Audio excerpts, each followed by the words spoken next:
Section 4. You will hear part of a lecture for business students about business values. First, you have some time to look at questions 31 to 40.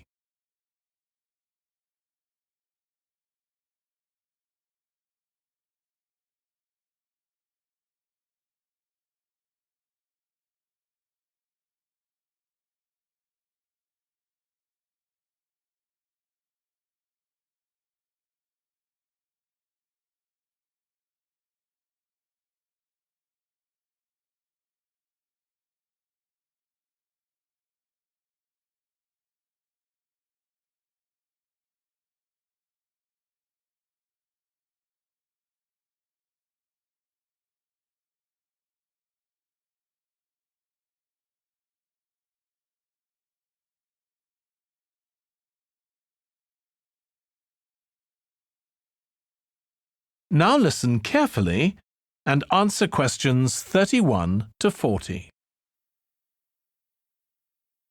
In public discussion of business, we take certain values for granted.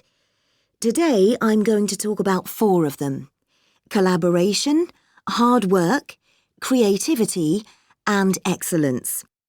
Most people would say they're all good things. I'm going to suggest that's an oversimple view.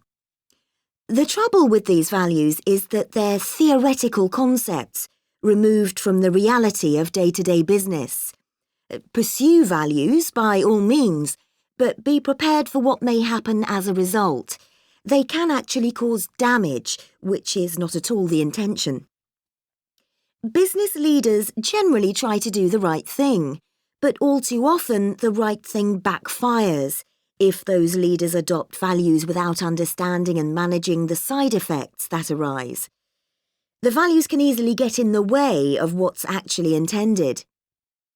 Okay, so the first value I'm going to discuss is collaboration.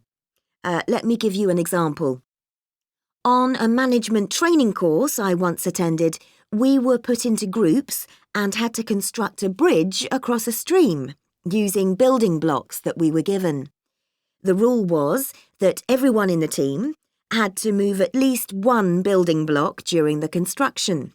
This was intended to encourage teamwork. But it was really a job best done by one person. The other teams tried to collaborate on building the structure and descended into confusion, with everyone getting in each other's way. Our team leader solved the challenge brilliantly.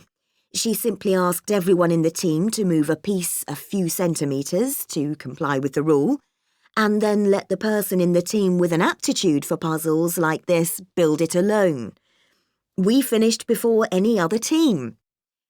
My point is that the task wasn't really suited to team working, so why make it one?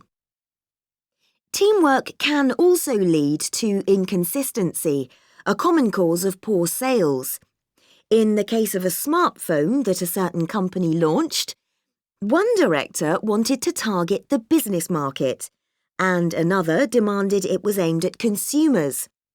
The company wanted both directors to be involved, so gave the product a consumer-friendly name, but marketed it to companies.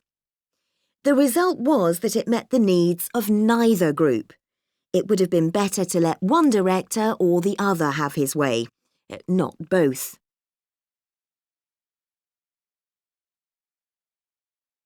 Now, industriousness, or hard work. It's easy to mock people who say they work hard. After all, a hamster running around in a wheel is working hard and getting nowhere. Of course, hard work is valuable, but only when properly targeted. Otherwise, it wastes the resources that companies value most, time and energy, and that's bad for the organisation. There's a management model that groups people according to 4 criteria: clever, hard-working, stupid, and lazy. Here, lazy means having a rational determination not to carry out unnecessary tasks. It doesn't mean trying to avoid work altogether.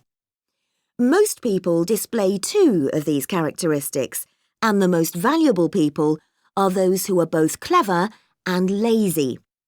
They possess intellectual clarity and they don't rush into making decisions. They come up with solutions to save the time and energy spent by the stupid and hard-working group. Instead of throwing more man-hours at a problem, the clever and lazy group looks for a more effective solution. Next, we come to creativity. This often works well. Creating an attention-grabbing TV commercial, for example, might lead to increased sales.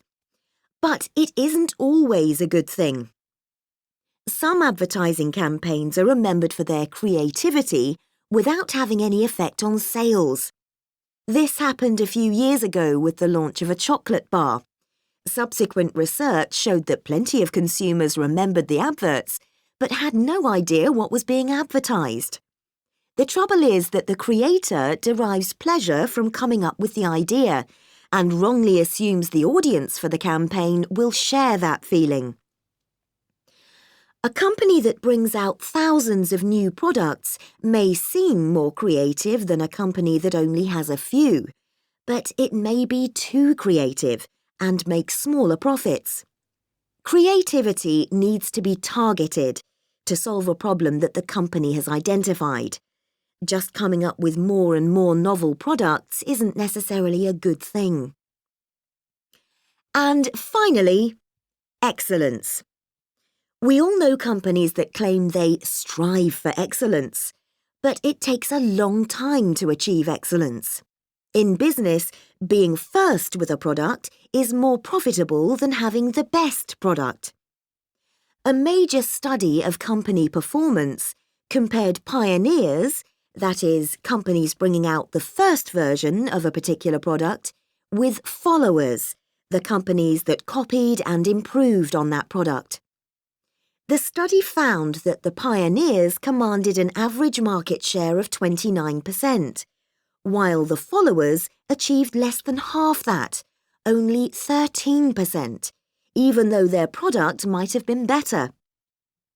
Insisting on excellence in everything we do is time-consuming, wastes energy, and leads to losing out on opportunities. Sometimes second-rate work is more worthwhile than excellence.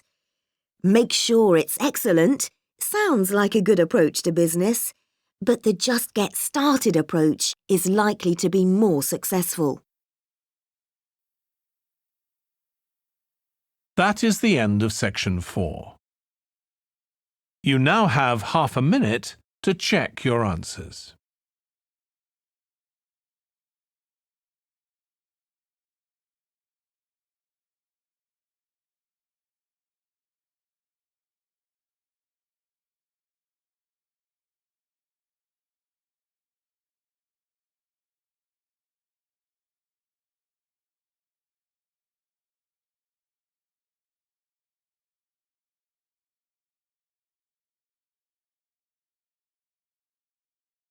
That is the end of the listening test. In the IELTS test, you would now have 10 minutes to transfer your answers to the answer sheet.